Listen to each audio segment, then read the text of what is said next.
تأهل نادي الأنصار اللبناني إلى الدور ربع نهائي من مسابقة دوري التحدي الآسيوي، وذلك بعد فوزه بالمباراة الأخيرة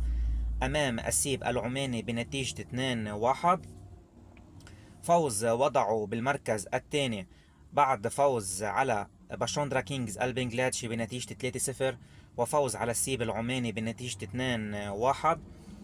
وحصدوا 6 نقاط وتأهلوا كأفضل تاني بالمجموعات الثلاثة بغرب آسيا،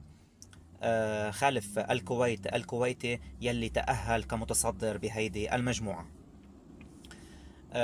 نادي الصفاء اللبناني فشل بالعبور إلى الدور المقبل رغم فوزه بالمباراة الأخيرة على ريغار تاداز من طاجيكستان بنتيجة 2-1،